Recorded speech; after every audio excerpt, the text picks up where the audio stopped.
ഇത് സന്തോഷ് പണ്ഡിറ്റ് സാറല്ലേ? അതെ അതെ, ആരാ വിളിക്കുന്നത്? സാർ ഞാൻ സാറെ വലിയൊരു ആരാധകനാ. ആളെ പേരെന്താ? പേര് ജീവനാ, കണ്ണൂരിൽ നിന്ന് വിളിക്കുന്നതാണ്. സാറെ പാട്ട് കേട്ടിട്ട് എങ്ങനെയല്ലോ ആ നമ്പർ ആ കാസറ്റ് ഞാൻ വാങ്ങി, എന്നിട്ട് പാട്ട് കേട്ടു. അത് കഴിഞ്ഞ് ഓഡിയോ അത് തന്നെ അത് വാങ്ങി സാറെ പാട്ട് എന്റെ ഒരു ചങ്ങായി കൊണ്ട് തന്നെയാ. അവൻ തിരുവനന്തപുരത്ത് നിന്ന് വരുമ്പോ ഇവിടെ കണ്ണൂര് കിട്ടാനില്ല. ഇല്ല, കണ്ണൂര് കിട്ടുന്നില്ല, അതാ പ്രശ്നം. ഞങ്ങള് കേരള അന്നത്തെ 10,000 കഴിഞ്ഞെന്ന് തോന്നുന്നു. പിന്നെ രണ്ടാമത് അടിക്കാൻ ടൈം കിട്ടിയില്ല. സാറ് സിനിമ എപ്പോ റിലീസ് ആവുന്നത്? സിനിമ ജൂലൈയിലായിരിക്കും. കാരണം ഞാൻ മെയില് വിചാരിച്ചിരുന്നു, പക്ഷെ രക്ഷയില്ല. 1-2 ദിവസത്തെ ഷൂട്ടിംഗ് സെറ്റിംഗ് വന്നേ. അതൊക്കെ ഒരു അതിലൊരു സോങ് ഇല്ല, മമ്മ മായാവി എന്ന് പാട്ടില്ല, ഞാനും നില്ലയുടെ പാടിയ പാട്ട്. പാട്ട് കേട്ടിരുന്നു, ഭയങ്കര ഇഷ്ടമായി. ആ പാട്ടിൽ പെൻഡിങ് ആയിപ്പോയി. അല്ല, പെൻഡിങ് മീൻസ് ഈ 2 ദിവസം കൂടി ഷൂട്ടിംഗ് ഉണ്ടാവും. അപ്പൊ അതുകൊണ്ട് മെയിൽ റിലീസ് ചെയ്യാനാവൂല. നിങ്ങളെ കണ്ണൂർ NS ഒക്കെ ഞങ്ങള് നോക്കി വെച്ചായിരുന്നു. Kannur NS sir fans association തുടങ്ങാൻ ആഗ്രഹിക്കുന്നുണ്ട്.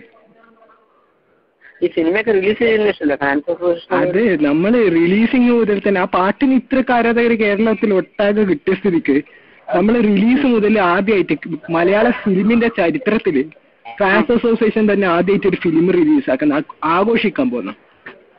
നമ്മുടെ കുറെ ആൾക്കാർ സീരിയസ് ആയിട്ടാണ് പറയുന്നത്. അത് ശരിക്കും മലയാളത്തിൽ കുറെ ടാലന്റ് വരണം സാറെ പോലെയുള്ളവര്. ശരിക്കും എന്താണെന്നറിയോ, 105 പുതിയ താരങ്ങളാണ് വരുന്നത്. 105 ആൾക്കാർ. എനിക്ക് എപ്പോഴും പുതിയ ആളുകൾക്ക് ചാൻസ് കൊടുക്കണം എന്നുള്ള ആഗ്രഹം വയ്ക്കും. അപ്പൊ ഞാൻ ശരിക്കും പറഞ്ഞാൽ നീ ആലോചിച്ചു, 105 ആളെ ഞാൻ സെലക്ട് ചെയ്യണമെങ്കിൽ ഞാൻ എത്ര ആളെ ഇന്റർവ്യൂ ചെയ്തിട്ടുണ്ടെന്ന് ആലോചിച്ചത്. 500-ൽ കൂടുതൽ ആൾക്കാരെ ഇന്റർവ്യൂ ചെയ്തത്. എന്റെ ക്ഷമ ആലോചിച്ച് നോക്കാം. കുറെ വിവരം കെട്ട കുറെ എണ്ണെങ്കിലും വന്ന് നല്ല ടാലന്റഡ് ആയ ആൾക്കാരും, നല്ല ടാലന്റ് ആയിട്ടുള്ള എല്ലാവർക്കും ചാൻസ് കൊടുക്കും. പലരും വേണ്ടാണ്ട് ഒരു വിവാദങ്ങൾ സൃഷ്ടിക്കുന്നുണ്ട് സാറെ കുറിച്ച്. നമ്മള് ഒരു ചാനലിലൊക്കെ പിന്നെ ഇന്റർനെറ്റിലൊക്കെ സാറ് ഒരു വീഡിയോ ഇടുമ്പോ ഓരോരുത്തർ തെറി വിളിക്കുന്ന കാണുമ്പോ സങ്കടമാവുന്നു. മലയാളികൾ കഴുതുകളാ, ആസ്വദിക്കാനറിയില്ല. വെറുതെ ഓരോ ടാലന്റുകള് വെറുതെ ഓരോ വിവാദങ്ങൾ സൃഷ്ടിക്കുന്നുണ്ട്. ആ ഒരു എന്നെ നാളെ ഒരാൾ പറഞ്ഞപ്പോ ഞാൻ ചോദിച്ചു, ഉറുമിയൊക്കെ കാണാറില്ലേ? ഉറുമിയൊക്കെ എന്താ, അത് പടാണോ? ശരിക്കും ഒരു ഏപ്പടത്തിന്റെ ഡയലോഗ് പോലത്തെ ഡയലോഗ്. അങ്ങനെ സാറ് പാട്ടം നമ്മൾ കുറെ പ്രതീക്ഷിക്കുന്നുണ്ട് സാറ് എടുക്കുന്നത്. സാറ് ആ പാട്ട് സാറ് ഹിന്ദിയിലേക്കും തമിഴിലേക്കും ഇംഗ്ലീഷിലും റീമേക്ക് ചെയ്യുന്നുണ്ട്. ഹിന്ദിയുണ്ട്, ഇംഗ്ലീഷിലെ ഡബിംഗ് ഉണ്ട്, 4 ഭാഷയിലുണ്ട്.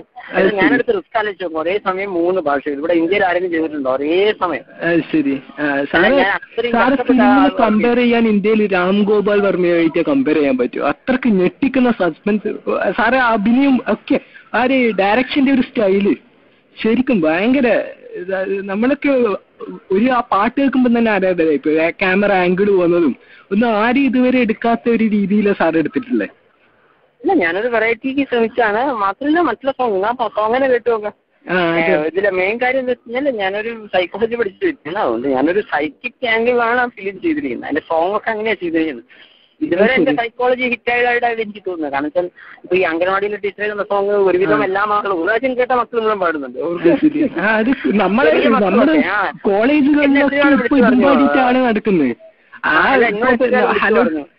കുറെ ആൾക്കാര് എന്നോട് പറഞ്ഞത്, നമ്മളതാ പറഞ്ഞത്, ഒരു നമ്മളെ ഇവിടെ ഒരു ഫാൻ സൊസൈറ്റി തുടങ്ങാൻ ആഗ്രഹിക്കുന്നുണ്ട്. ശരിക്കും കാര്യമായിട്ട് പറയുന്നത്, തമാശ അല്ല, സീരിയസ് ആയിട്ടാണ്.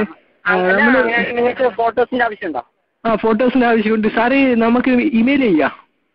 ഒരു കാര്യം ചെയ്യും, നിന്റെ ഇമെയിൽ ID ഒന്ന് എനിക്ക് മൊബൈലിലേക്ക് അയക്കും. ഞാൻ അടുത്ത് തന്നെ ഇമെയിൽ അയക്കാം. സാറ് ഫേസ്ബുക്കിലോ ഓർക്കുട്ടിലോ മറ്റും ഉണ്ടാ? ഞാൻ ഒന്നിനുമില്ല. എനിക്ക് ഇന്റർനെറ്റ് ആയിട്ട് വലിയ കണക്ഷൻസ് ഇല്ല.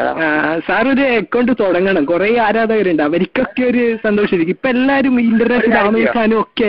ഒരു കാര്യം ചെയ്യാം, നീ പറയുന്ന സാധനത്തിൽ എനിക്കൊന്ന് നീ ആക്കി തരാം. നീ എന്റെ അത് പറഞ്ഞു, ഞാൻ എന്താ ചെയ്യണ്ടേ? ഓക്കെ, ഞാൻ ആക്കിയിട്ട് പാസ്വേഡ് ഒക്കെ സാർക്ക് അയച്ചു തരാം. ആയിക്കോട്ടെ. സന്തോഷ് പണ്ഡിറ്റ് എന്ന് തുടങ്ങിക്കോ. എന്റെ പേര് തന്നെ തുടങ്ങിക്കോ. ഫേസ്ബുക്കും ഓർക്കുട്ടായാലും എന്താ സംഭവിക്കാം? എന്താണ് അതില് കുറെ സുഹൃത്തുക്കൾ വരും, ആരാധകര് വരും.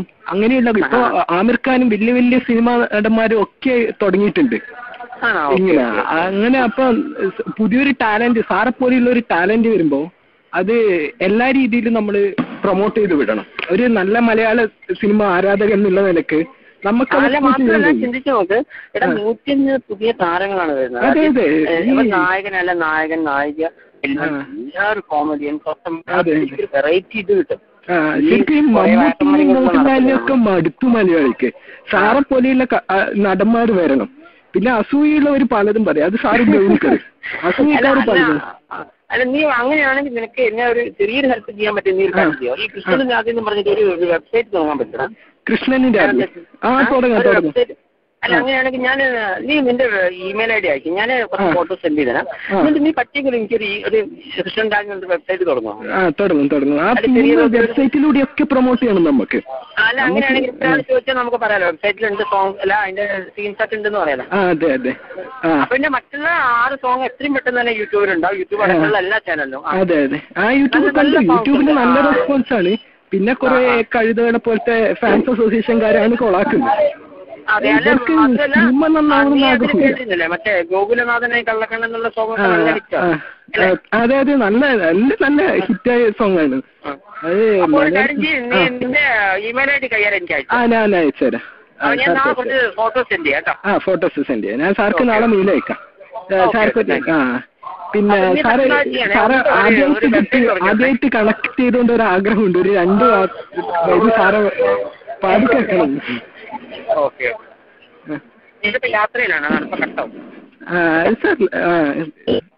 എന്താണ് ഒരു 2 വരി സാറ് പാടിയിട്ട് കേൾക്കണം എന്നൊരു ആഗ്രഹം. ഒരു ആരാധന.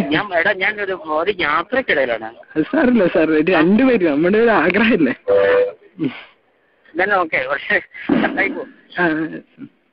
രാത്രി ശുഭരാത്രി ഇന്നും ശിവരാത്രി ജന്മം പുനർജന്മം നീ എന്നും രാഗമനുരാഗം നീ എന്നും അനുരാഗം പ്രേമം പ്രേമം നീ എന്നും അതെ സാറ് വേറെ ഒന്ന് കേൾക്കട്ടെ. ഇതിന്റെ സ്ക്രിപ്റ്റും കാര്യങ്ങളും പാട്ട് എഴുതിയതൊക്കെ ആരാണ്? ഞാൻ തന്നെ ചെയ്തത്. അത് ശരി. അപ്പൊ കഥയും തിരക്കഥ സംവിധാനം ഒക്കെ ഒരു 12ഓളം മണിക്കൂർ ചെയ്തു. അത് ശരി. ക്യാമറ ആരാണ്? ആദ്യം പിന്നെ എഡിറ്റിംഗ് ചെയ്തു. ഞാൻ തന്നെ ചെയ്യുന്നത്. ഞാൻ തന്നെ ഓപ്റ്റ് ചെയ്ത്. അത് ശരി. പിന്നെ കഥാതിരക്ക സംഭാഷണ സംവിധാനം ഒരുവിധം കാര്യങ്ങളൊക്കെ ചെയ്യാം. പടികളൊക്കെ ചെയ്ത് വെച്ചിട്ടുണ്ട്. നിന്നെ പോലത്തെ ആളുകളാണ് തീരുമാനിക്കേണ്ടത് ഞാൻ കുട്ടികളെ എടുക്കണോ. അതെ, സാറെ പോലെ ഒരു ടാലന്റ് വരണം. ഇങ്ങനെ എല്ലാ സത്യം. ഒരുപാട് വർക്ക് കിട്ടി. സാറ് അടുത്ത പ്രൊജക്ട് എന്താ? അടുത്തത് കാളിദാസൻ കവിത എഴുതുകയാണ്. ഈ മെയ് ലാസ്റ്റ് തുടങ്ങുന്നു. കാളിദാസൻ കവിത എഴുതുകയാണ്. പക്ക പ്രൊഫഷണൽസിന്റെ ഫിലിമിന്. അത് ശരി. സാറ് നല്ല ആളുകളെ ഞാൻ എന്തായാലും തിരക്കില്ല. സിനിമയിൽ കുറച്ച് നല്ല ആളുകളെ കൊണ്ടുവരാം. ഞാൻ അവരെങ്കിലും രക്ഷപ്പെടുകയാണെങ്കിൽ രക്ഷപ്പെടും. കൊണ്ടുവരണം. അതായത് നമ്മുടെ ക്ലാസിക് ഫിലിംസ് വേണ്ടി നമ്മൾ കേൾക്കുന്നത് ഈ നമ്മളെ മലയാളത്തിലെ ക്ലാസിക് ഫിലിംസ് തന്നെ ഒരു ഈച്ചേനെ അടിക്കാൻ 10 മിനിറ്റ് എടുക്കുന്ന ടൈപ്പ് ഫിലിം. ആ ഒരു ട്രെൻഡ് മാത്രം. ക്ലാസിക് ഫിലിംസിനെ കുറിച്ച് നമ്മുടെ സങ്കല്പേ മാറിപ്പോയി. സാറെ പോലെയുള്ളവരൊരു ശരിയായ ഒരു മോഡൽ അതിന് കാണിച്ചായിരുന്നു. അത് സാറ് പറയുന്ന മനസ്സിലാവുന്നുണ്ടെന്ന് വിചാരിക്കുന്നേ. അതായത് നമുക്ക് എന്താണ് ക്ലാസിക് ഫിലിം എന്ന്, എന്താണ് ഫിലിം എന്ന് മനസ്സിലാക്കി കൊടുക്കണം മലയാളികൾക്ക്. സാറെ പോലുള്ളതൊക്കെ ആവും സാറേ.